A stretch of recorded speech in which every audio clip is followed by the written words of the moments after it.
As early as 1928, the communists declared that the racial differences among our people constituted the weakest and most vulnerable point in our social fabric.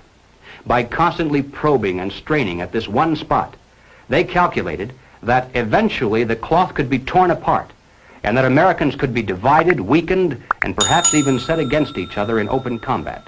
We mustn't kid ourselves into thinking that the communists have placed their agitators only into the black communities. They're working both sides of the street.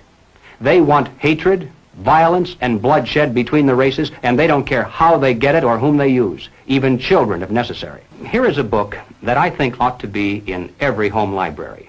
It's entitled Color, Communism, and Common Sense by Manning Johnson. He joined the party as a young man because he honestly believed that the communists were trying to improve the conditions of his people.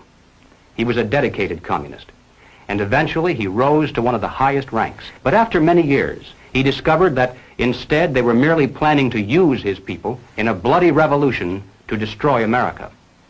And when he woke up to this, he dropped out of the party and devoted the rest of his life trying to alert his fellow citizens of all races to the true nature of the Communist Party as he knew it to be from the inside. Manning Johnson said, "Black rebellion was what Moscow wanted. Bloody racial conflict would split America. During the confusion, demoralization and panic would set in. Then finally the Reds say, workers stop work. Many of them seize arms by attacking arsenals.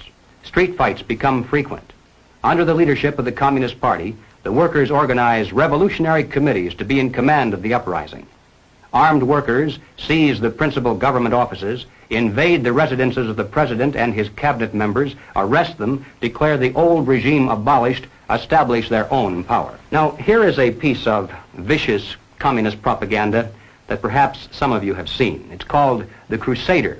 It's written by Robert F. Williams, one of the organizers of the Revolutionary Action Movement. In this issue of The Crusader, the communists call not only for extensive chaos within the cities, but for putting to the torch every village, every forest, every field, and every barn. The plan is for raging fires from one city to the next. The reason? Well, first, there's the value of sheer destruction. Secondly, it would force us to deploy our defenses and rescue units over the widest possible area. The communists point out that as long as our police and National Guard remain concentrated, they're invincible. But if they can be forced to spread out over the entire city and into the countryside as well, then they can be picked off from ambush one by one. And the third value of massive fire to the communists is psychological. The average American, they say, soft and decadent, when he sees billows of black smoke rising from one horizon to the other, when at night the only light he has to see by is the flickering red from flames leaping into the sky, he'll become paralyzed with fear and panic. He'll run away and hide and do nothing to interfere with the guerrilla bands as they strike at the community's power centers. The Crusader explains how to set up sniper units in crowded metropolitan areas, how to manufacture jumbo Molotov cocktails, the gallon jug size, and how to mix the gasoline with certain ingredients to make it burn like napalm, how to pour gasoline into utility manholes in the streets to set fire to the main telephone cables, how to put sulfur tips from matches into air conditioning units and blow up large buildings, how to ignite gas mains and oil storage tanks. It explains how radio-controlled model airplanes can be used to fly explosive charges over heavily guarded fences into gasoline storage areas or munition stockpiles. It even calls for infiltration into the National Guard units, revolutionaries posing as non-militants for the purpose of getting free military training and for gaining access to critical military supplies and heavy weapons. And then, finally, Robert Williams says this: any all-out minority revolution must create a state of crisis wherein almost all of the male population would be forced to remain in their homes to protect their property and families. The middle class is very large, but it is not accustomed to deprivation and terror. Because of its affluence, it has waxed soft. It has no stomach for massive fire, blood, and violence.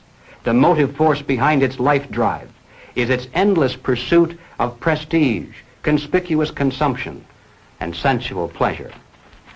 A few years of violent, sporadic, and highly destructive uprisings will set the stage for the grand finale. After the stage is properly set through protracted struggle, America could be brought to her knees in 90 days of highly organized, fierce fighting, sabotage, and massive firestorm.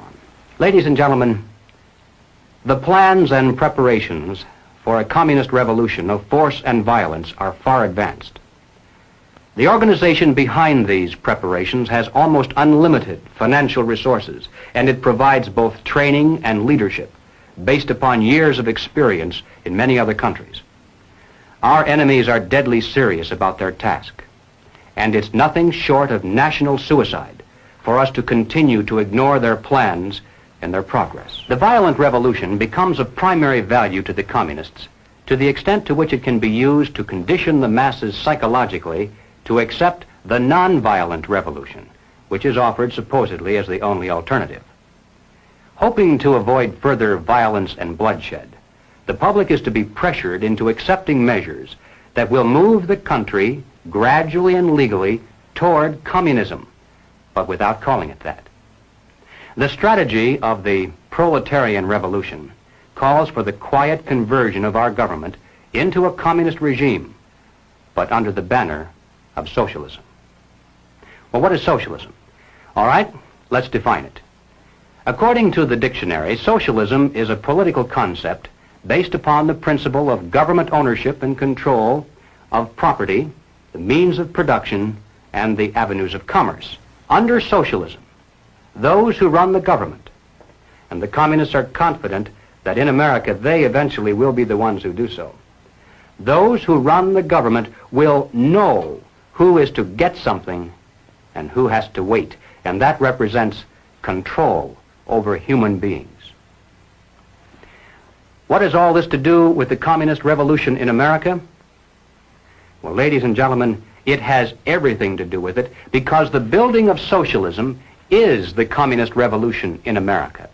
It represents the process whereby our country can be moved gradually toward communism without the people even being aware of it.